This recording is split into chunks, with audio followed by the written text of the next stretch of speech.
মির্জা পর্যুর আওয়ারে স্বাগত জানাচ্ছি। আমি তৌহিদ শান্ত। আমাদের দক্ষিণাঞ্চলের যে বন্যা, সেই বন্যায় বিপুল সংখ্যক মানুষ পানি আটকে রয়েছে। বানভাসী মানুষদের চরম দুর্দশায় আমি তাদের প্রতি সহমর্মিতা জানাই এবং সরকারের প্রতি আহ্বান জানাই যেন তারা দ্রুত এই বানভাসী মানুষদেরকে ত্রাণ পৌঁছে দেন।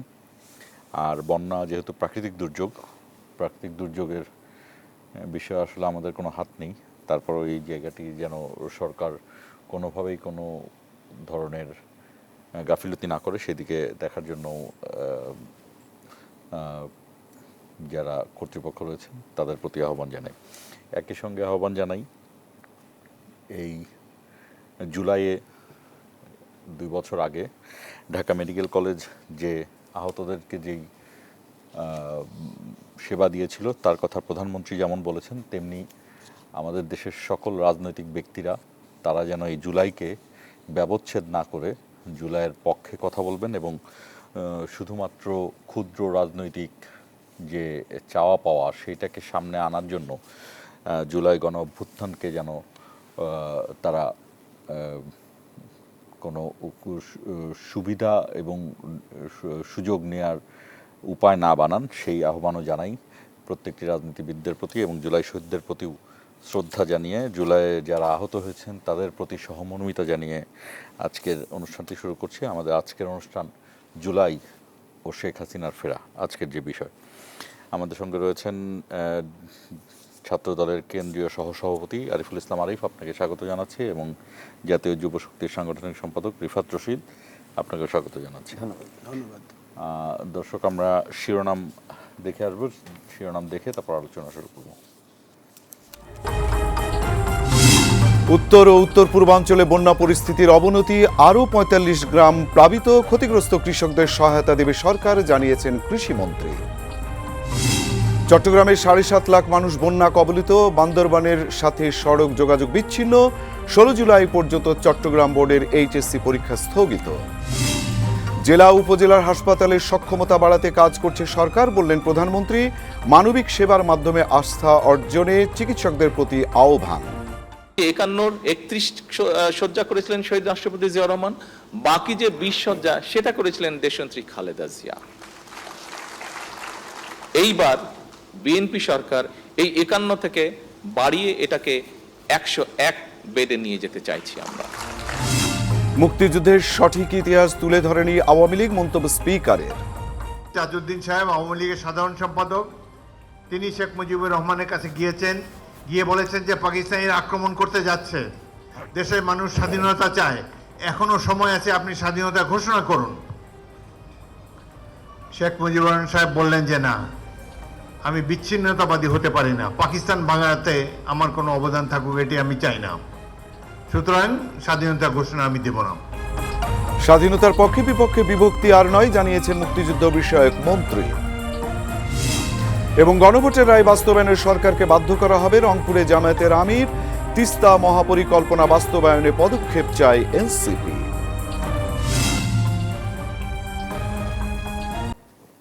দেখছিলেন শিরোনাম। আমাদের অনুষ্ঠানটি ফেসবুক এবং ইউটিউব পেজে সরাসরি সম্প্রচারিত হচ্ছে, আপনারা চাইলে কমেন্টের মাধ্যমে আমাদের সঙ্গে যুক্ত হতে পারেন।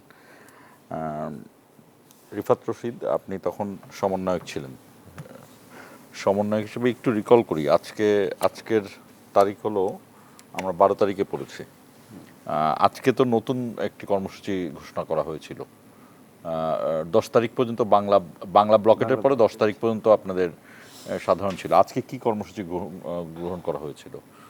আমি ২৪শে জুলাইয়ের কথা বলছি, একটু রিকল করার জন্য, বা আজকে কোনো কর্মসূচি ছিল কিনা এই ২০২৪-এর ১২ই জুলাই? দেখুন, আমাদের কিন্তু প্রত্যেক দিনই আমরা কর্মসূচি দিয়েছিলাম। আমাদের মনে আছে, আমাদের ৭ই জুলাই ছিল হলো বাংলা ব্লকেট, এরপরে এই ধরনের বড় কোনো কর্মসূচি ১২ তারিখে দেওয়া হয়েছিল কিনা আমি একটু রিকল করতে বলছি, যে ওই সময় কি হয়েছিল।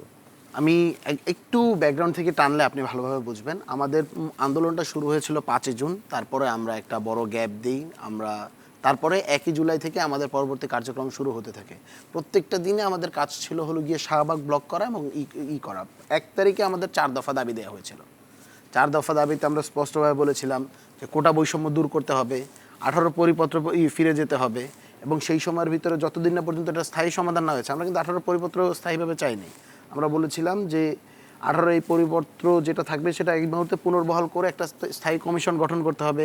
একবারের বেশি কোটা বৈষম্য কোটাকেও ব্যবহার করতে পারবে না, এবং তার এই ধরনের অনেকগুলো লাইফ টাইমে একবার আমাদের ছিল, পুরো লাইফ টাইমের ভিতরে একবার এসে ছিল না। এবং আমরা এই মুভমেন্টটা আস্তে আস্তে ক্যারি করেছিলাম। তো বাংলা ব্লকেডের পরবর্তীতে আমাদের পরবর্তী বড় প্রোগ্রাম যেটা ছিল সেটা বলা যায় কমপ্লিট শাটডাউন, এবং সেটা 18 তারিখের ঘোষণা। তার আগ পর্যন্ত আমরা বাংলা ব্লকেটটাই কন্টিনিউশনে রেখেছি। তবে এর মধ্য দিয়ে আমরা একদিনের একটা আলটিমেটাম দিয়েছিলাম যে 13 তারিখ যদি আমাদের দাবি দেওয়া না মেনে নেওয়া হয়, 14 তারিখে আমরা বঙ্গভবনের দিকে যাব। আমরা বঙ্গভবনে আমাদের, আপনার মনে আছে, আমরা রাষ্ট্রপতির কাছে একটা স্মারকলিপি দিয়েছিলাম।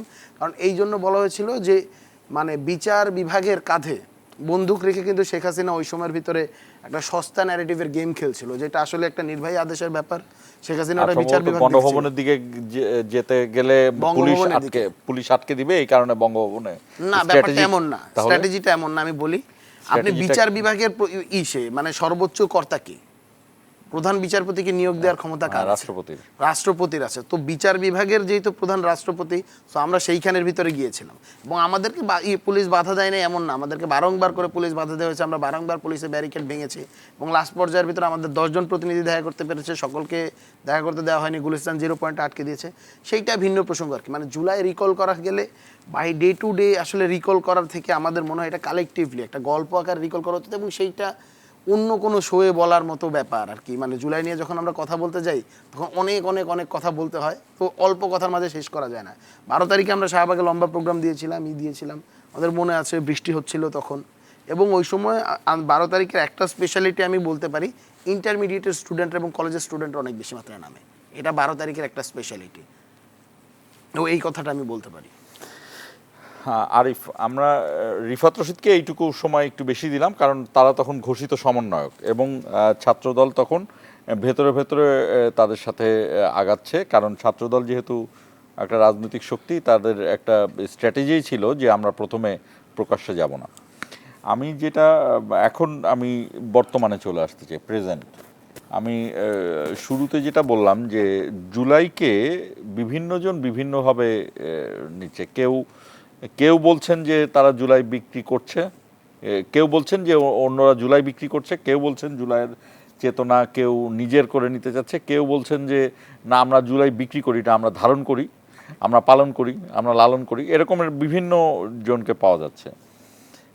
জুলাইয়ের চেতনা আওয়ামী লীগ ছাড়া আর কার কার অবদান কে ব্যাখ্যা করতে হবে। আমি আবারও বলি, আওয়ামী লীগ ছাড়া বা আওয়ামী লীগের সাথে যে জোট ছিল তারা ছাড়া আর যারা ছিলেন তাদের মধ্যে কারা কারা নিজেদের অবদানকে ব্যাখ্যা করেন? ব্যাখ্যা তখনই করেন যখন অবদানে ঘাটতি থাকে। Thank you. জুলাই আগস্ট যে গণবিপ্লব, এটি স্বৈরাচার সরকারের বিরুদ্ধে একটি সংগ্রাম, একটি বিপ্লব ছিল। আমরা যেই বিপ্লবটা করেছিলাম, দীর্ঘ 1.5 দশক এই রাষ্ট্রে যেই স্বৈরাচারী শাসন ব্যবস্থা ছিল, যে শাসক ছিল, তার বিরুদ্ধে।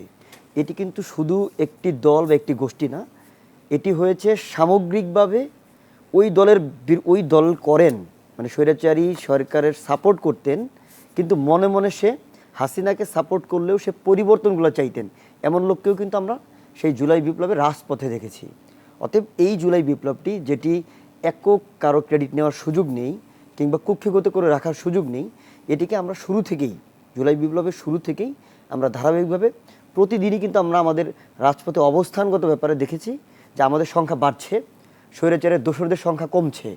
দোসর বলতে বুঝিয়েছি যারা সাপোর্ট করতেন কিন্তু তাদের নীতি নৈতিকতা এবং সরকারের যেই কর্মকাণ্ডগুলো নেতিবাচক হওয়ার কারণে মুখ ফিরিয়ে নিয়েছিল। কিন্তু সেই বিপ্লব আমরা 1 তারিখ থেকে শুরু করলেও আলটিমেটাম 4 তারিখ পর্যন্ত, এবং সেই অহিংস জুলাই অভ্যুত্থান 15 তারিখের পর থেকেই কিন্তু সহিংসতায় রূপ নিয়েছিল, আমরা দেখেছি। এবং 18 জুলাই, 19 জুলাই থেকে সর্বশেষ যখন 31 মার্চ ফর জাস্টিস হাইকোর্টের সামনে, যেখান থেকে আমাদের অসংখ্য সাধারণ শিক্ষার্থীদেরকে গ্রেফতার করেছিল, এবং সেখানে অনেক উল্লেখযোগ্য ঘটনা রয়েছে। এরপরে যখন 5 অগস্ট এই স্বৈরাচারী সরকারের পতন হয়েছে, আমরা তারপরেই দেখেছি যে আমরা যেই জুলাই চেতনা নিয়ে এই স্বৈরাচারী সরকারের পতনটা করেছি, তারপর থেকে একটি গোষ্ঠী এই জুলাইকে কুক্ষিগত করে রাখার চেষ্টা করেছে। যে কারণেই কিন্তু এখানে অনেকগুলো বিভেদ তৈরি হয়েছে।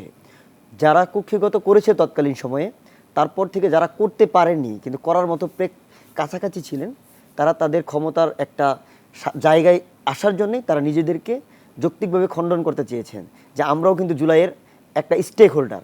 এমন অসংখ্য ছোট ছোট দল রয়েছে আমরা দেখেছি। প্রথমত আমরা এই জুলাইটা যখন আমরা আন্দোলনের শুরুটা করেছিলাম, তখন বৈষম্য বিরোধী ছাত্র আন্দোলন এই প্ল্যাটফর্মের মধ্যে কিন্তু এসেছিলাম।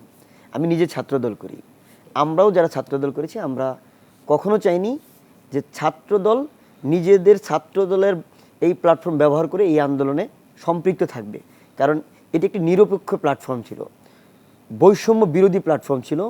এবং এই যে তৎকালীন সরকার, অবৈধ সরকার, এই শাসকের সকল অব্যবস্থাপনার বিরুদ্ধে কিন্তু প্রতিবাদ ছিল। আমরা সেটাকে বিতর্কিত করতে চাইনি, সেই পর্যন্ত আমরা সহযোগিতা করেছি, সমর্থন দিয়েছি। বিতর্কিত মানে সরকার যেন এটাকে ফ্রেমিং না করে, কোনোভাবেই যাতে এটাকে পলিটিক্যাল ফ্রেমিং যাতে না করে, ট্যাগ যাতে না, এটা একটা স্ট্র্যাটেজি ছিল। রাইট, এটা আমাদের কেন্দ্রীয় ছাত্রদলের তৎকালীন যে সিদ্ধান্ত ছিল। এবং আমরা তো সমন্বয় করতাম আমাদের তৎকালীন অ্যাক্টিং চেয়ারম্যান জনাব তারেক রহমান, বর্তমানে বাংলাদেশের প্রধানমন্ত্রী, জনগণের প্রত্যক্ষ ভোটে নির্বাচিত, তার সাথে আমাদের সিনিয়র ছাত্রদলের সভাপতি সেক্রেটারি সবসময় পরামর্শ নিয়েই সেই সিদ্ধান্তগুলো আমাদের সাথে পরামর্শ করতেন।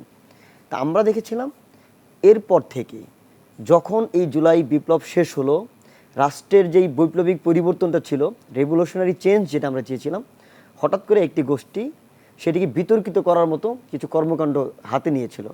এবং আমরা দেখেছি তখন যে তারা একটা দল গঠন করলেন, সেই দলের যেই চাওয়া পাওয়া ছিল, যেটা মানুষ জুলাইয়ের চেতনার সাথে সাংঘর্ষিক, তারা সেটি বাস্তবায়ন করার জন্য নিজেদের হীন স্বার্থ চেষ্টাটাকে বাস্তবায়নের জন্য তারা সমস্ত কর্মকাণ্ড করেছে, আমরা ইতিমধ্যে দেখেছি। কিন্তু আমরা যারা দেখিনি ভাই, সরি, আমরা যারা এটা সারা বাংলাদেশের মানুষ দেখেছে, এখন পর্যন্ত যে বিভেদ জুলাই নিয়ে, সেটি সারা বাংলাদেশের মানুষ দেখেছে। কারণ আমরা চাইনি কখনো যে 1.5 বছরে অন্তত জুলাইয়ের চেতনা নিয়ে কি ব্যবসা করুক। 1971 সালের মহান মুক্তিযুদ্ধকে নিয়ে যেমন একটি দল সবসময়ই বাংলাদেশে ব্যবসা করেছে, ঠিক সেভাবেই সেই জুলাই 24-এর যে চেতনা, যেটি সারা বাংলাদেশের মানুষ যেভাবে ধারণ করে, সেটির ঠিক বিপরীতে গিয়ে ওই 1.5 বছর শাসনামলে ওই নতুন একটি দল কিন্তু সেই জুলাইকে কুক্ষিগত করেছে। আমরা সেটার ব্যাপারে সোচ্চার রয়েছি এবং আমরা চাই স্বাভাবিক অর্থেই আগামীর বাংলাদেশে যাতে জুলাই এবং 71-এর এই চেতনাকে কেউ কুক্ষিগত করে জুলাইয়ের ব্যবসা কেউ না করতে পারে, সুযোগ সন্ধানী না হয়, সুযোগ সন্ধানী না হয়, সেটার জন্য আমরা সোচ্চার রয়েছি। জুলাইকে আসলে কারা কুক্ষিগত করছে? একই প্রশ্ন। জুলাইকে কুক্ষিগত কারা করছে, এই প্রশ্নটার উত্তর আসলে ভাই দিতে পারবে। জুলাইকে কুক্ষিগত করার নানাবিধভাবে চেষ্টা করা হয়েছে।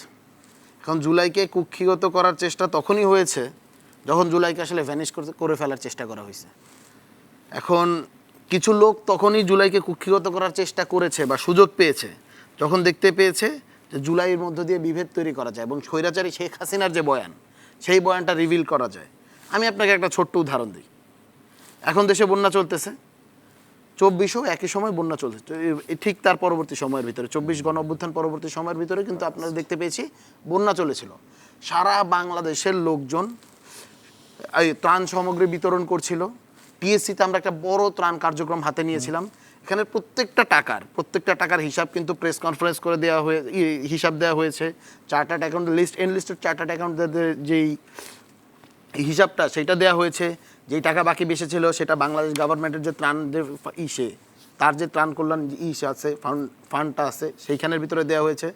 একদম প্রত্যেকটা ইঞ্চি প্রত্যেকটা টাকা, পাই টু পাই টাকা কিন্তু ক্ল্যারিফিকেশন দেওয়া হয়েছিল। তারপরেও আমরা সোশ্যাল মিডিয়ায় কী ন্যারেটিভ দেখেছি, সমন্বয়করা ত্রাণের টাকা চোর, এই ধরনের মিডিয়া ন্যারেটিভ। আপনারা তো মিডিয়ার সাথে আছেন, আপনাদের এই যে যারা সহকর্মীরা তারাই তো করেছে।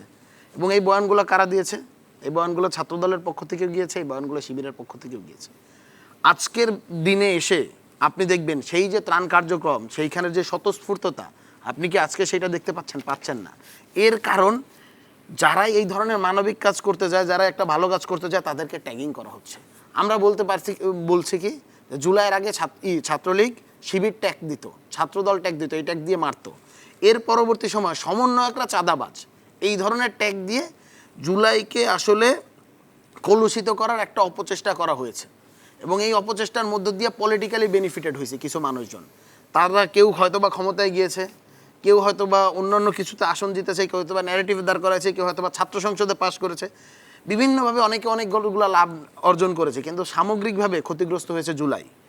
এখন জুলাইকে নিয়ে আমি, ভাই বললো কুক্ষিগত করা শব্দটা, আরিফ ভাই, তো কুক্ষিগত করা না বলে আমি যদি বলি জুলাইকে নিয়ে যদি আমরা না গাইতাম তাহলে যেটা ঘটতো সেটা হলো গিয়ে সালাউদ্দিন আহমেদরা সংসদে গিয়ে যে বলেছে না যে আমরা অনেকগুলো সংস্কার এই জন্য মেনে নিয়েছি যাতে নির্বাচন হয়, মন থেকে আমরা আসলে মেনে নেই নাই। ওনারা আসলে মন থেকে কোনো কিছুই মেনে নিত না, ওনাদের অনেকে জুলাইকেও মন থেকে মেনে নিতে চায় না। মনিয়াপার কথা তো আমরা শুনি যে স্নাইপার দিয়ে নাকি বাংলাদেশে কোনো গুলি করে নাই, এই ধরনের কথাগুলো কিন্তু আমরা বিএনপির থেকে শুনতে পাই। এবং আমরা যখন এগুলো শুনতে পাই তখন আমাদের সন্দেহ হয় যাদেরকে বিএনপি আসলে ক্ষমতায় বসাচ্ছে, যাদেরকে পাওয়ার স্ট্রাকচারে বসাচ্ছে, তারা কতটুকু জুলাইকে ধারণ করে। সামনে তো শুনতে পাচ্ছি সালাউদ্দিন আহমেদ নাকি বিএনপির মহাসচিব হতে যাচ্ছেন। এইখানের ভিতরে আমরা বলতে চাই, হয়তো বা এটা ভিন্ন প্রসঙ্গ, ভাই বলবে এটা আমাদের দলীয় ব্যাপার স্যাপার। বিএনপির জন্য সব থেকে বেশি ত্যাগ স্বীকার করতে দেখছি আমরা দুইটা মানুষকে, একটা হলো মির্জা ফখরুল ইসলাম আলমগীর, 2 নম্বর হলো গিয়ে আমাদের রুহুল কবির রিজভী সাহেব। রুহুল কবির রিজভী সাহেবকে আমরা তো ছোট্ট তখন, আমাদের মনে আছে, আমি যখন বোঝা শুরু করি তখন ওনার চুল ছিল কাঁচা, ওই কাঁচা চুল নিয়ে উনি পার্টি অফিসে ঢুকছেন। উনি যখন বের হন জুলাই আগস্টের পর তখন ওনার চুল পাকা, একদম সাদা ধবধবা সবগুলো চুল।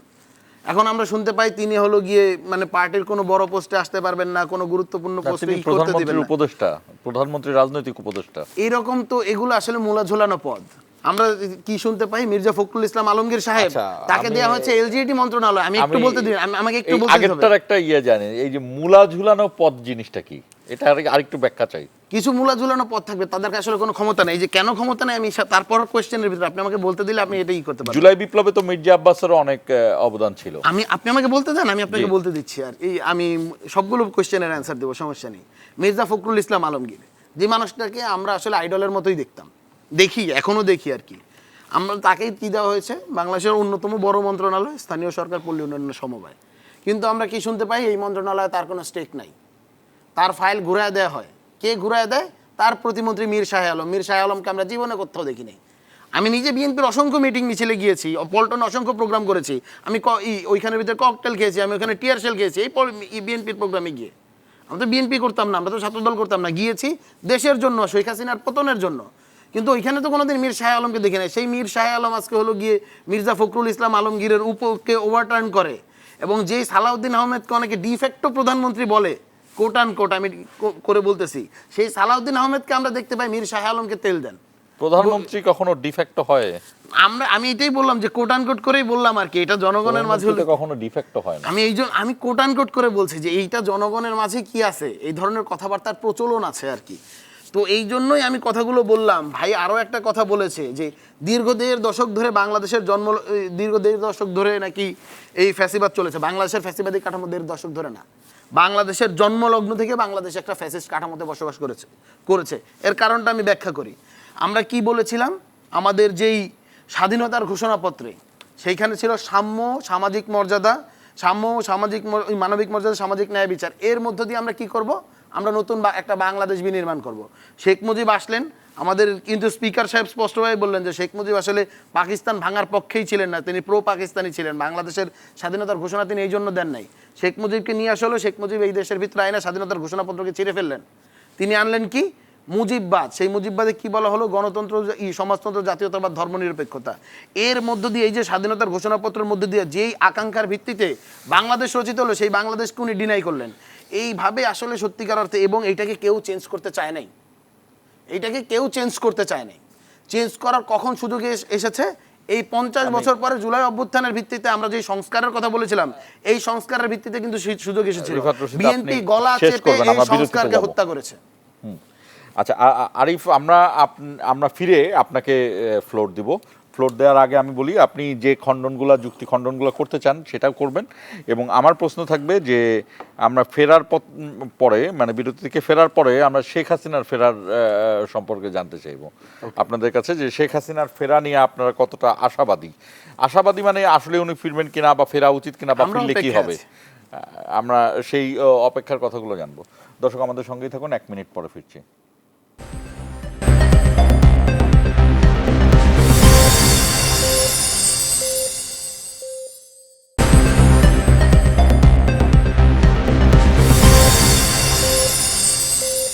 আবারও স্বাগত ইস্পাহানি মির্জাপুর জিরো আওয়ারে। আরিফুল ইসলাম আরিফ, আমরা রিফাত রশিদে আপনাকেও বলেছিলাম যে শেখ হাসিনাকে ফেরার যে ঘোষণা, সেই ঘোষণা নিয়ে কথা বলবো। তবে তার আগে আমরা একটা ছোট্ট ক্লিপ আছে আজকে জুলাই শহীদ ফাউন্ডেশন, সম্ভবত জুলাই শহীদ স্মৃতি ফাউন্ডেশন যেটা, সেটার অনুষ্ঠানে আমরা একটু দেখে আসি, দেখে আমি আপনার কাছে আসবো। ওকে। উনি তারিখ এবং দিনক্ষণ দিয়ে ফেরত আসতে চাচ্ছেন। অনেকেই ফুলের মালা নিয়ে অপেক্ষা করবেন বলেছেন। আমরাও ফুলের মালা একটা নেব, কিন্তু সেই ফুলের মালাটা তৈরি হবে ম্যানিলা রোপ নামে একটা বিশেষ দড়ি দ্বারা, সেইটি তার গলায় পরানোর জন্য। যারা চায় না এই বিচার হোক, যারা চায় আবার উকিঝুঁকি দিয়ে এই দেশে আবার ফেরত আসতে চায়, তাদের লক্ষ্য, তাদের উদ্দেশ্য যেন হাসিল হতে না পারে, সেই জন্য সর্ব অবস্থায় আমাদের মধ্যে ঐক্য যে কোনো মূল্যে বজায় রাখতে হবে। বিচার বিলম্বিত, বিচার না হওয়ার কোনো সম্ভাবনা আমাদের মধ্যে নাই। অতএব এই বিষয়ে আমি আপনাদেরকে দৃঢ়ভাবে বলতে চাই, আপনারা অন্তত আর যাই হোক বিচারের প্রশ্নে হতাশ হবার কোনো সুযোগ নাই, হবেন না। আরিফুল ইসলাম আরিফ শুনলেন। আপনি রিফাত রশিদের কথার যুক্তি খণ্ডন করে এই প্রশ্ন আসতে পারেন যে শেখ হাসিনা ফেরাকে আমি আমার সহ আলোচক রিফাত রশিদের যেই কথাগুলো শুনলাম তাতে মনে হচ্ছিল যে বাংলাদেশ জাতীয়তাবাদী দল বিএনপি একটি বৃহৎ রাজনৈতিক সংগঠন। এই সংগঠনের নেতৃত্ব কাকে কোথায় দিবেন, কে কোথায় পদায়িত হবেন, এটা সিদ্ধান্ত বোধহয় উনি বা উনার যারা সমর্থক তারাই নিতে পারেন বা নিবেন। তিনি একজন নাগরিক হিসেবে বড় একটা দলের সমর্থক হিসেবে বলতে পারেন, কারণ উনি দুজনকে মাত্র চোখে দেখেছেন। দুজনই আমাদের দলের সিনিয়র ত্যাগী নেতা, মির্জা ফখরুল ইসলাম আলমগীর সাহেব এবং রুহুল কবির রিজভী সাহেব। কিন্তু আমরা দেখেছি এই বিএনপির সারা বাংলাদেশে হাজার হাজার নেতাকর্মী ত্যাগী রয়েছে, যারা তৃণমূল থেকে কেন্দ্র পর্যন্ত সর্বক্ষেত্রেই সর্বোচ্চ ত্যাগ স্বীকার করেই যার যা জায়গা আজকে ধরে রেখেছেন। কিন্তু উনি কিন্তু সেটা দেখেননি, উনি দেখেছেন দুজনকে। উনি দেখবেন না, কারণ কি ওনার বয়স কম, ওনার বয়স কম, উনি অল্প বয়সের মানুষ, উনি স্বাভাবিকভাবেই সেই অর্থে দেখার কথাও না, এটা সত্যই বলেছেন। আর আরেকটা ব্যাপার যেটা বলেছেন যে ডিফেক্টর সালাউদ্দিন আহমেদ আমাদের স্বরাষ্ট্রমন্ত্রী আলহামদুলিল্লাহ উনি খুব বিজ্ঞ। উনি যখন কথা বলেন খুব ভেবে চিনতে অ্যানালাইসিস করেই বলেন, যে কারণে কিন্তু বিরোধী দল থেকেও উনি সাধুবাদ পান। উনি সাধুবাদ পাওয়ার জন্য বলেন না, উনি এই রাষ্ট্রের ইতিবাচক পরিবর্তনের জন্য যেই ধরনের কথা বললে এই রাষ্ট্র, এই দেশ, এই জনগণের জন্য উপকার হবে, সেই ধরনের কথাগুলোই শুধু বলেন। এখন মানুষ যখন রাষ্ট্র আপনি পরিচালনা করবেন, এই রাষ্ট্রের কিছু রুলস রেগুলেশন আছে, সেটাকে মেনটেন করেই কিন্তু কথা বলতে হয়, কাজ করতে হয়। আর স্পেসিফিকভাবে বললে আমাদের এই বৃহৎ রাজনৈতিক দল, আমরা সরকারে এসেছি, আমরা দীর্ঘ 1.5 দশক বলতে বুঝিয়েছিলাম যে 1.5 দশক কিন্তু আমরা ক্ষমতার বাইরে ছিলাম। কিন্তু হাসিনা সরকার 1.5 দশক যে ক্ষমতাকে কুক্ষিগত করলো, প্রথমত সে এই তত্ত্বাবধায়ক সরকার ব্যবস্থা বাতিল করার মাধ্যমেই বাংলাদেশে আরও স্থায়ীভাবে স্বৈরতান্ত্রিক সরকার কিংবা স্বৈরাচারী শাসন ব্যবস্থাকে তারা স্থায়ী করার জন্য কাজ করেছে ধারাবাহিকভাবে। সর্বশেষ 15.5 বছর পরে কিন্তু সেই ক্ষমতার পতনটা হয়েছে। যদিও আমরা জুলাই চেতনা কিংবা জুলাই বিপ্লবকে সামনে রেখেই আন্দোলন করেছিলাম সকল ধর্ম নির্বিশেষে, কিন্তু আমরা দেখেছি আসলে জুলাইকে কুক্ষিগত করেছে কারা, কয়জন লোক স্টেক হোল্ডার হয়েছে, কারা ক্ষমতা সেই 1.5 বছরে স্বাদ পেয়েছে। আমি ব্যক্তিগতভাবে রামপুরায় ছাত্রদলের কোনো নেতাকর্মী, ছাত্রদলের যারা আমাকে চিনে তারা বলবেন না যে রামপুরায় আমার চেয়ে সক্রিয় ভূমিকা কেউ রেখেছে। আমি সেখানে সুস্পষ্টভাবে বলছি, আমার ছাত্রদলের সভাপতি রাকিবুল ইসলাম রাকিব ভাই যাত্রাবাড়িতে সর্বোচ্চ অবদান রেখেছেন। আমরা সমন্বয় করেছি আমাদের মতো করে, আমরা সহযোগিতা করেছি সেই বৈষম্য বিরোধী আন্দোলনের সেই প্ল্যাটফর্মকে, যেটি ছিল একটি ব্লেমলেস, কোনো ধরনের ব্লেম আসবে না, সেই প্রকৃত অর্থেই যারা জুলাই যোদ্ধা ছিল, যারা জুলাই চেতনাকে ধারণ করে। কিন্তু আমরা দেখেছি, আমরা এখন পর্যন্ত কিন্তু ওই জুলাইয়ের সেই যারা আহত, আমি নিজে রামপুরাতে আমার মাথায় টিয়ার শেল লেগে আমি রামপুরায় মাল্টি কেয়ার হসপিটালে ট্রিটমেন্ট নিয়েছি 19 জুলাই শুক্রবারে। তারপরেও 31 মার্চ ফর জাস্টিস হাইকোর্টের সামনে যে মুখ চেপে ধরেছিল যে ছেলেটা নাহিদ, ওকে গ্রেফতার করার পর ওকে ছাড়াতে গিয়ে কিন্তু আমি অ্যারেস্ট হয়েছি। তার আগে আমি 9 জনকে ছাড়িয়েছি। ওখানে ইস্ট ওয়েস্ট, ব্রাক এবং নর্থ সাউথ বিশ্ববিদ্যালয়ের স্টুডেন্টদেরকে নেতৃত্ব দিচ্ছিলাম আমি এবং আমার ছোটো ভাই নাহিদ। এই দুজনকে যখন আমাকে ঘাড় চেপে ধরেছে, ওকে মুখ চেপে ধরেছে, দুজনকে অ্যারেস্ট করেছে। আমাদের দুজনকে পুলিশের ভ্যানে যখন নিয়ে গিয়েছে, তখন হাইকোর্টের আইনজীবী, ঢাকা বিশ্ববিদ্যালয়ের শিক্ষক, মানবাধিকার কর্মী এবং সাধারণ মানুষ সেটি প্রতিবাদ করে আমাদেরকে পুলিশের পিকআপ থেকে কিন্তু ছাড়িয়েছে। সেটি তখন 31 জুলাই একটি আলোড়িত ঘটনা ছিল আমরা সেখানে কোনো ধরনের ক্রেডিট নেইনি। ইভেন আমরা এখন এই যে মানে এই যে যারা জুলাই বিপ্লবে আহত হয়েছেন, আমি যে আহত, এরপরে কিন্তু আমরা জুলাইয়ের যারা আহত হিসেবে ভাতা পাচ্ছেন সেই ভাতা নেওয়ার জন্য ইনলিস্টেড পর্যন্ত হয়নি। কেন হয়নি? কারণ আমি মন থেকে সেই জুলাই বিপ্লবে অংশগ্রহণ করেছিলাম। আমি জুলাইকে ধারণ করি। আমি মনে করি যারা এই জুলাইকে ধারণ করবেন তারা শুধুমাত্র একটি দলের হয়ে কাজ করবেন, এটা যাতে না হয় অন্তত জুলাইয়ের চেতনার জায়গায়, জুলাইয়ের প্র্যাকটিসের জায়গায়। আমি কিন্তু ওনারা একটু কি অপোজ করেছে? করতে চাই, আমি একটু অপোজ করতে চাই। শেষ করে যারা দিচ্ছি। জুলাই ভাতা নিচ্ছে আপনি আচ্ছা, ও তাদেরকে শেষ ছোট করুন। করছেন, আমি কোনোভাবে আপনি ছোট তাদেরকে করছি না। ছোট করলেন। আমি যে কোনোভাবে ছোট আপনি করছি না। নেননি, এর মধ্যে দিয়ে আপনি বড় আমি হচ্ছেন, যারা বলছি, নিচে ছোট করছেন, আপনার এটা এক্সপোজ ওকে, করা আমি উচিত। একটু ক্লিয়ার করছি। যেহেতু আমি একটা দলের মধ্যে আছি, আমি কিন্তু বলেছি আমি দল করার কারণে আমার নেওয়ার সুযোগ ছিল, কিন্তু আমি সেই নেওয়ার জন্য যে প্রক্রিয়া ওনারা কি করেছেন আমরা দেখেছি। 1.5 বছরে ঢাকা শহরেই প্রত্যেকটা জায়গায় যেই ট্রাফিক সিগন্যাল ছিল না, সেখানে কিন্তু তাদের লোক দিয়ে তারা ম্যানেজমেন্ট করেছেন। আমরা দেখেছি জুলাইয়ে যেই 3 জন অ্যাডভাইজার হয়েছেন তারা কিন্তু তাদের মধ্য থেকে এসছেন। এখানে কি শুধুমাত্র তাদের সেই মানে যে প্ল্যাটফর্ম আজকে যারা এনসিপি বলছেন তাদের প্ল্যাটফর্ম থেকেই তৎকালীন 1.5 বছর রাষ্ট্র পরিচালনা হওয়ার কথা ছিল? আপনি ছাত্রদলকে আলাদা রাখেন, আমি ধরলাম ছাত্রদলকে আপনি আনলে অনেকেই হয়তো এখানে আপনাদের দিকেও প্রশ্ন তুলতে পারে, কিন্তু অন্য কোন দলকে আপনারা এনেছেন? এরকম অসংখ্য ছোট ছোট দল ছিল। আজকে যারা সামনে আসার জন্য তাদেরকে ব্যাখ্যা দিয়ে আসতে হয়, তারা কিন্তু আসতে চেয়েছে, তারা আজকে আচ্ছা, সমালোচনা আপনি এটা করছে। শেষ করবেন, আমরা শেখ হাসিনার আমি প্রসঙ্গে যাব। সর্বশেষ যেটা বলছি যে আপনারা এই গুটি কয়েক লোক দীর্ঘ এই 1.5 বছর, লাস্ট 1.5 বছরে হাসিনা যেমন করেছে 1.5 দশক, আপনারা করেছেন 1.5 বছর। 1.5 বছরে এই গুটি কয়েক লোক কিন্তু আঙুল ফুলে কলা গাছ হয়েছে। আমরা দেখেছি অনেক লোকের অনেক জায়গায় মব জাস্টিস করেছে। শেখ হাসিনার সাথে তুলনা দিবেন? এতটা ক্রুয়েল? 1.5 বছর যদি এতটা আপনি ধরেন, cruel হবেন 1.5 সম্মানদের বছর জন্য? আর 1.5 দশক, 1.5 দশক কিন্তু লম্বা সময়। হাসিনা সে সরকারের থেকে নির্বাচন করেছিল, তো অবৈধভাবে হলেও কিন্তু সে 5 বছর পর রিনিউ করার সুযোগ পেয়েছিল, যে কারণে তার মেয়াদটা দীর্ঘায়িত হয়েছিল। তাদেরটাকে আমরা সর্বশেষ জুলাই বিপ্লব না হলে বুঝতে পারতাম না, কিন্তু ওনারা যদি 1.5 বছরের জায়গায় 1.5 দশক পেতেন তাহলে এই রাষ্ট্রের অবস্থা কি হতো? আমাদের আরেকটা জুলাই বিপ্লব করতে হতো। ভাই আসলে বলতে চাচ্ছেন আমরা হাসিনার থেকে খারাপ আর কি?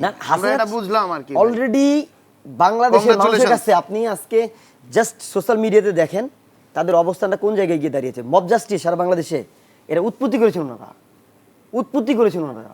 সব জায়গায় গিয়েছে, আমরা দেখেছি সমন্বয়ক, শুধু সমন্বয়কের পরিচয়। সবাই কি তাদের বিপক্ষে যাবে? যারা তার বিপক্ষে গিয়েছে তারা তো বাংলাদেশের নাগরিক, যৌক্তিকভাবে তারা দেখেছে, তথ্যপত্র বিশ্লেষণ করে দেখেছে যে তারা কারা। আমরা অনেক জায়গায় অনেক ঘটনা দেখেছি, মোহাম্মদপুর থানায় দেখেছি, গুলশানে বাড়ি ইয়েতে বসুন্ধরাতে দেখেছি, বিভিন্ন জায়গায় কিন্তু আমরা এটা দেখেছি। আমি যেটা বলতে চাই, শেখ হাসিনার প্রসঙ্গে আসি, ভাই তার যুক্তি খণ্ডন করুক। শেখ হাসিনা এই বাংলাদেশে অলরেডি সে জুলাই অগাস্ট গণ অভ্যুত্থানের সে গণহত্যার দায়ে কনভিক্টেড, তার রায় হয়েছে ফাঁসির। সে দেশে আসলে ফাঁসির রায় বাস্তবায়ন করাটা এই রাষ্ট্রের জনগণের প্রতি দায়বদ্ধতার জন্যে বাধ্য।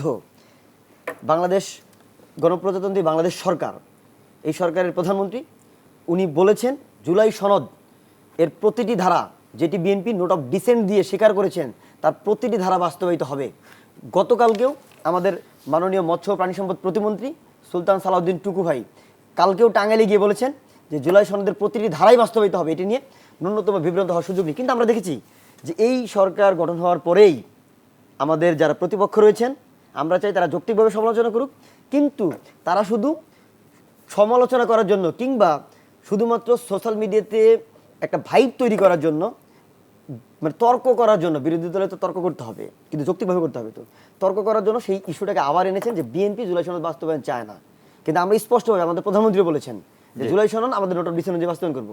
আর শেখ হাসিনার প্রসঙ্গ যেটা বলবো, শেখ হাসিনার হয়েছে কি যে এই যে যারা জেলে আছে এখন, আওয়ামী লীগের যারা জেলে আছেন, নিষিদ্ধ ঘোষিত সংগঠনের গুটি কয়েক লোক, আমরা দেখেছি হাজার হাজার মামলা হয়েছে, অসংখ্য মামলা হয়েছে, যারা এই রাষ্ট্রের প্রত্যেকটি নাগরিককে গুলি করার দায়ে মামলা হয়েছে তাদের নামে, তাদেরকে এই আইন শৃঙ্খলা রক্ষাকারী বাহিনী খুঁজছেন। কিন্তু তারা আজকে আত্মগোপনে রয়েছেন, কে দেশে বাইরে গিয়েছেন। রাষ্ট্র তাদেরকে যখনই পাবেন গ্রেফতার করবেন এবং সেই রায় বাস্তবায়ন করবেন। এখন যারা আজকে জেলে আছেন তারা চায় যে ভাই আমরা তো 4-5 জন, কয়েকজন মাত্র লোক আজকে জেলে আছি, পচে গলে মরে যাচ্ছি, আমাদেরকে যারা নির্দেশনা দিয়েছে আমরা তো চুনিপুটি, আমাদের তাদেরকে যদি আমরা বুঝতে পারছি, তারাও যদি আসে আমাদের মধ্যে জেল খাটুক, আমাদের মধ্যে ফাঁসি হোক। শেখ হাসিনা চায় যে আমরা একত্রে ফাঁসির কাস্টে ঝুলবো।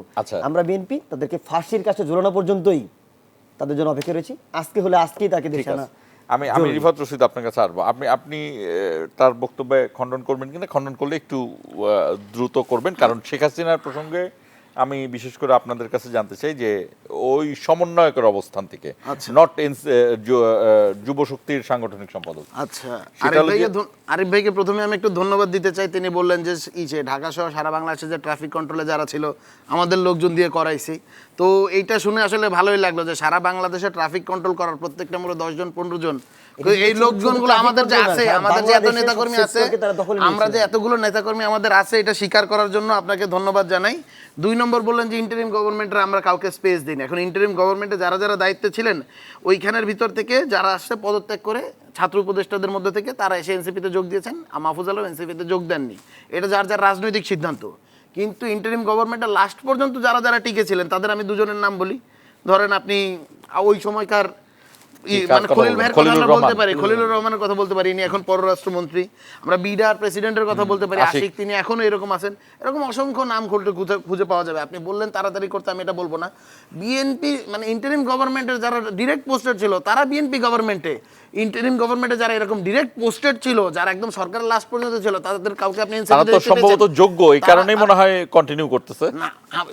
তার মানে উনি কি বলতেছেন, যোগ্য হলেই যদি কন্টিনিউ করা হতো তার মানে ইন্টারিম গভর্নমেন্টের বাকি সবাই অযোগ্য? তার মানে আপনি বলেন যে বাংলাদেশের মানে ইউনুস গভর্নমেন্টকে অযোগ্য, ডক্টর মোদি ইউনুসকে অযোগ্য?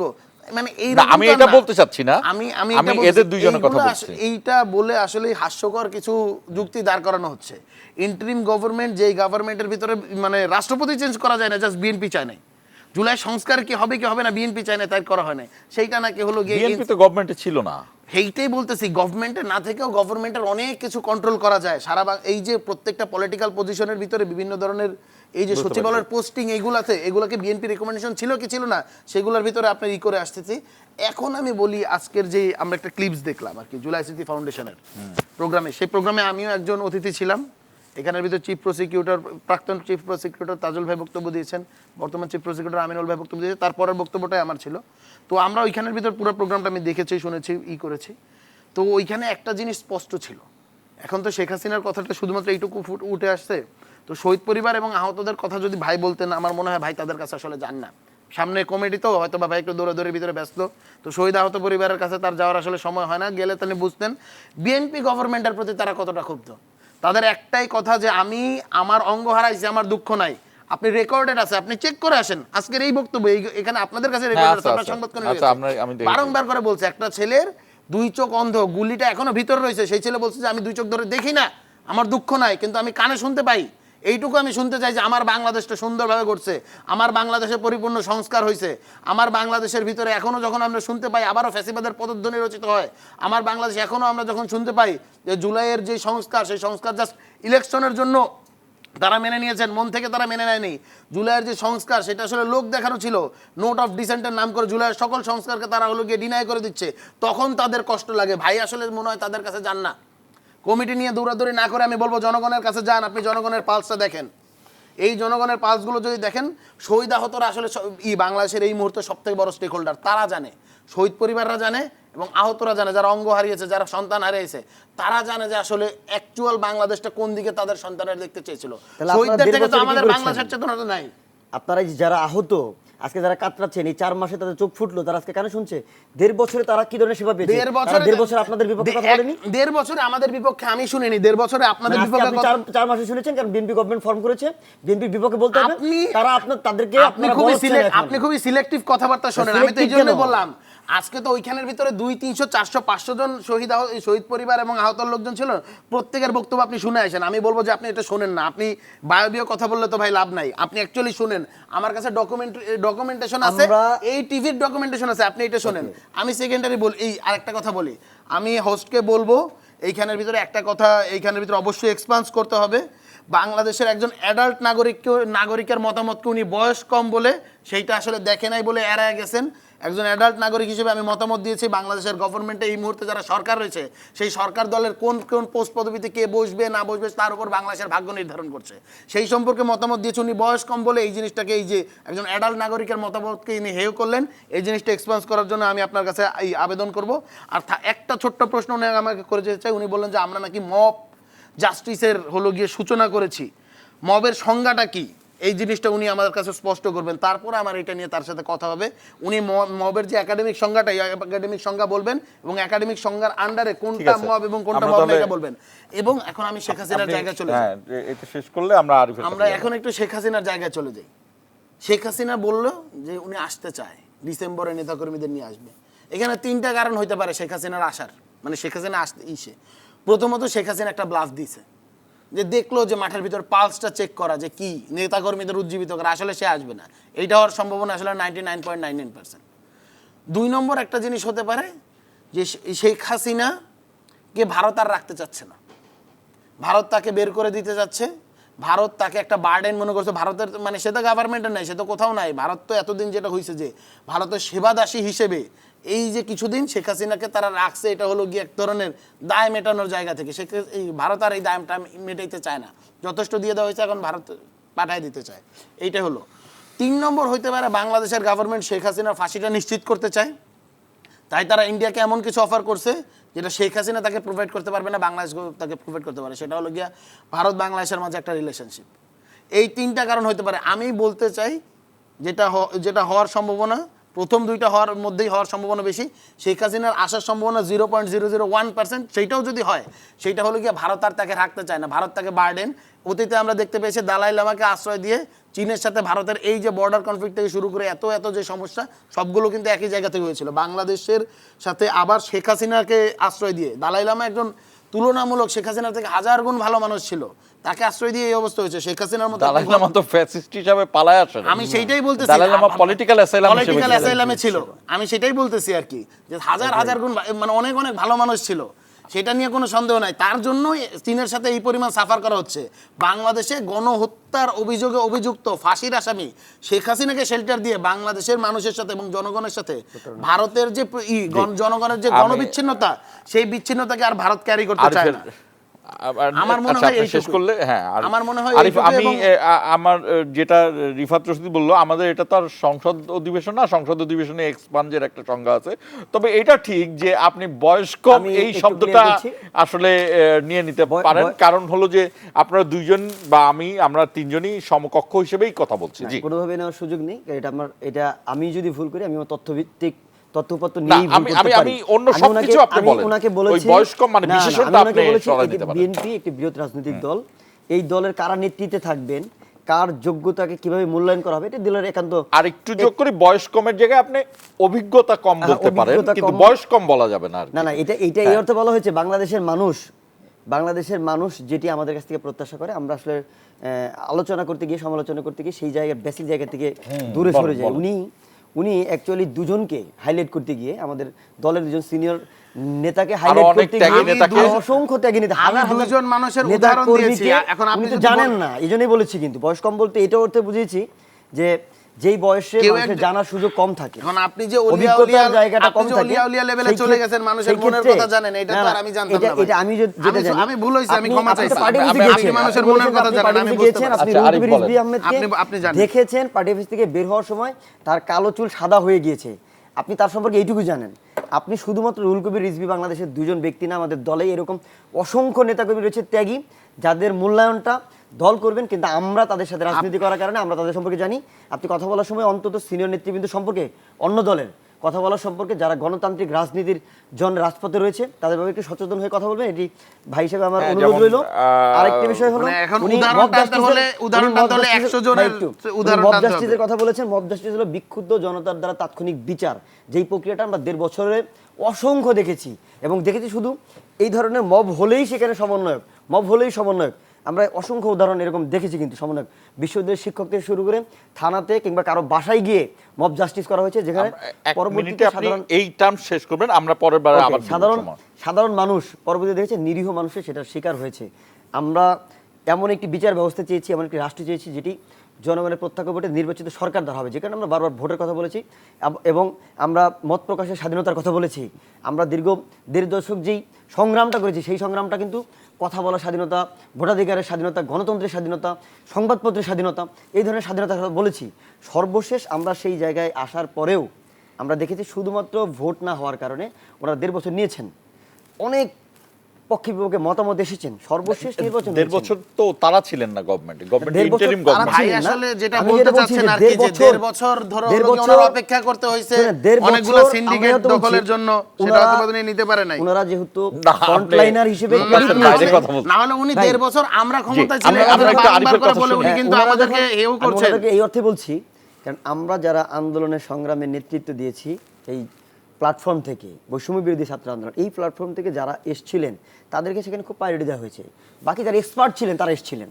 এক্সপার্ট ছিলেন বলতে বিভিন্ন সেক্টরে যারা এক্সপার্ট ছিলেন, খলিলুর রহমানের কথা বলেছেন, উনি এক্সপার্ট, কিন্তু তো বাকি যারা এসছিলেন এই খলিলুর এখন- রহমানের বিরুদ্ধে কিন্তু ছাত্র এখন দল একদম এখন এই যে মানে NCP গণহারে মব করেছে এখন এবং NCP তাদেরকে যেটা বলেছে যে করেছে, খলিলুর রহমানকে বের এখন করে NCP দিতে যেটা হবে। করেছে, আমি এটা এই মনে করে 1.5 দিতে বছরে চাচ্ছি ভাইকে। তারা কিছু হলে আমরা দেখেছি ডক্টর মোহাম্মদ ইউনূসের কাছে গিয়েছেন, তার কাছ থেকে তারা অভ্যন্তরীণভাবে সমাধান করে তারা কিন্তু রাষ্ট্র পরিচালনা আপনার করেছেন। বক্তব্য আমাদের তো আমরা রাষ্ট্র চলবে, আমি একটু বিরতিতে যেতে হবে।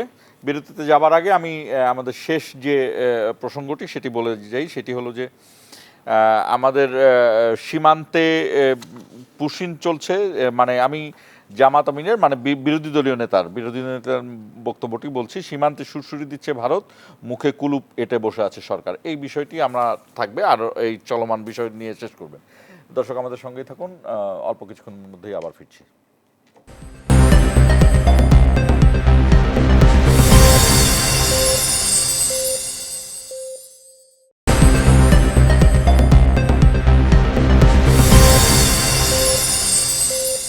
ইস্পাহানি মির্জাপুর জিরাওয়ারে। আরিফ, আপনি একটু দ্রুত শেষ করবেন, আমরা পরের প্রসঙ্গে যাব, যেটি পুশিনের বিষয়গুলো।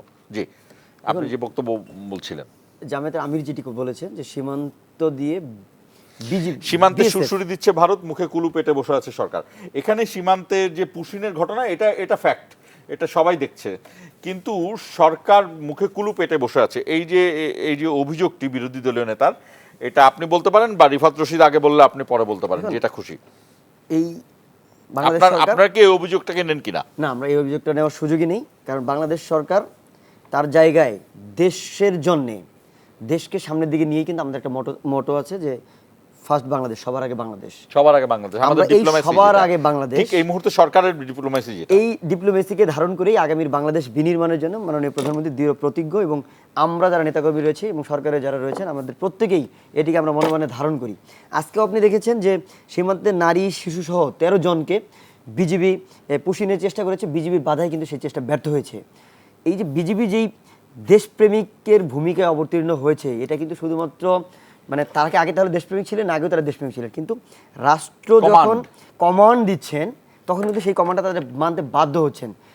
আজকে তারেক রহমানের এই সরকার স্ট্রংলি কমান্ড দিচ্ছেন প্রত্যেকটা জায়গাতে। আপনি নতুন নতুন পরিবর্তনগুলো আপনি আজকে দেখতে পাচ্ছেন। এই 4 মাসে যে ধরনের পরিবর্তন মানুষ চেয়েছে, সেই পরিবর্তন কিন্তু আমরা ইতিমধ্যে প্রধানমন্ত্রী থেকে শুরু করে রাষ্ট্রের সর্বোচ্চ লেভেল থেকে নিচ লেভেল পর্যন্ত দেখেছি। ইতিমধ্যে আপনি দেখবেন আজকে এখন ভয়াবহ বন্যার কবলে পড়েছে দেশ, প্রায় 13টি জেলা প্লাবিত হয়েছে। সেখানেও আমাদের কেন্দ্রীয় ছাত্রদলের সাধারণ সম্পাদক নাসিরউদ্দিন নাসির আজকে আমাদের চট্টগ্রামে নেতাকর্মীদেরকে নিয়ে সেখানে ত্রাণ সামগ্রী দিচ্ছেন। আমাদের স্থানীয় যে এমপিগুলো রয়েছেন, স্থানীয় জনপ্রতিনিধি রয়েছেন, প্রশাসন রয়েছেন, স্বরাষ্ট্রমন্ত্রী সালাউদ্দিন আহমেদ রয়েছেন, এবং খাগড়াছড়ি, বান্দরবান, রাঙ্গামাটি ওই পার্বত্য অঞ্চলে যারা রয়েছেন, এবং এদিকে ইসলামকে দেওয়া হয়েছে, তাকে স্পেশালি দায়িত্ব দেওয়া হয়েছে। প্রতিমন্ত্রী হওয়ার পরেও সেইখানে স্পেশালি দায়িত্ব পেয়েছেন যাতে এই মানুষের সমস্যাগুলো ফাইন্ড আউট করে সমাধানের জন্য সকল নেতাকর্মী নিয়ে রাষ্ট্রের সহযোগিতায় সমাধান করা যায়। আমি রিফাত রশিদের, আমরা একদম শেষ প্রান্তে, আপনার জন্য 3 মিনিট আছে। আপনি দুটো বিষয় নিয়ে কথা বলতে পারেন। একটা হলো যে বন্যা পরিস্থিতিতে সরকারের ভূমিকা কতটুকু দেখছে পাচ্ছেন, সাফিসিয়েন্ট কিনা বা কোনো অভিযোগ আছে কিনা, আর একটা হলো পুশিনের বিষয়ে সরকারের কি ভূমিকা। আচ্ছা, প্রথমে আমি একটু আগের কোয়েশ্চেনের দিকে যাই, ওটা একটু শেষ করতে পারিনি। যে শেখ হাসিনার ফেরা নিয়ে যে আলাপটা চলতেছে, সহজিয়া ব্যান্ডের একটা গান আছে, ওটার নামও ফেরা। সেখানে বলা হয়েছিল আকাশের ওই নীলে ভাবছে যাবো চলে, পথটা ভব করে ফেরে না, হলো না ফেরা হলো না। অথবা পপাই ব্যান্ডের একটা গান আছে, ফেরা হলো না ঘরে নাই, ফিরলো ঘর দিকে আমার। তো শেখ হাসিনার অবস্থা আসলে এইরকমই, তার আসলে আর ফেরা টেরা কিছু হবে না। ওই ফেরার কথা বলে আর আসলে কিছু লাভ নাই। উনি যেটা করতে চান এগুলা বলে নেতাকর্মীদের মাঝে, সে তো একটা ভ্যান্ডালিজমে বিশ্বাসী মানুষ, সে তো সবসময়ের ভিতরে একটা কেওয়াস সৃষ্টিকারী মানুষ, এইটা বলে তার যে সন্ত্রাসীরা দেশের মাঝে এখন ঘাপটি মেরে বসে আছে তাদেরকে বের করে উনি দেশের মাঝে আরেকটু সন্ত্রাসী কার্যক্রম পরিচালনা করতে চায়। পরের অংশ। এই ব্যতীত তার আর কোনো কাজ নাই। এখন যেটা বলা হচ্ছে যে বিরোধী দলীয় নেতা পুশিন যে নিয়ে অভিযোগটা কথাটা বলা করেছেন। হচ্ছে, হ্যাঁ ভারত আসলে এটা চাচ্ছে। ওই যে আমরা বললাম যে এখন এই মুহূর্তে ভারতের হাতে দুইটা অপশন, এক বাংলাদেশের সাথে সে খুব ইজিলি ডিপ্লোমেসিটা করবে, সহজ করে দিবে হাসিনাকে ফেরত দেওয়ার মাধ্যমে। দুই, সে একটা কাজ করতে পারে, এই যে সংখ্যালঘু কার্ড, পুশিন কার্ড, এই ধরনের বিভিন্ন জিনিসপত্র করে বাংলাদেশের অভ্যন্তরীণ যেই স্টেবিলিটি সেটাকে ইনস্টেবল করে সেইখানের ভিতরে নানাবিধ সন্ত্রাসী কার্যক্রম চালিয়ে, হাসিনা যেহেতু ওইখানেই আছে, হাসিনার যেহেতু গলার দড়িটা দিল্লির কাছে বাঁধা, তো এইখানে তার কমান্ড দিয়ে এখানে সন্ত্রাসী কার্যক্রম করে দেশটাকে ইনস্টেবল করে এটা তাজুল ইসলামের কাছে না বললো, এটা বলেছে যখন আসবে তখন তার গলার ভিতরে হলো গিয়ে কুকুরের যে দড়ি, সেই দড়ি আমি নিবে। শুধু তাজুল ইসলাম না, ইনশাল্লাহ আমরা এটা সবাই করব। এটা কুকুরের দড়ি না, এটা ম্যানিলা রোপ, এটা আমি বলতেছি যে আমরা কুকুরের দড়ি দিব, উনি ফাঁসির দড়ি দিবেন। আমি ওনাকে ওই ভদ্র ভাষায় কথা বলতে চাই না, তাকে আমি সাবেক প্রধানমন্ত্রী হিসেবে দেখতে চাই না। সে একজন গণহত্যাকারী ওইভাবে করতে হবে।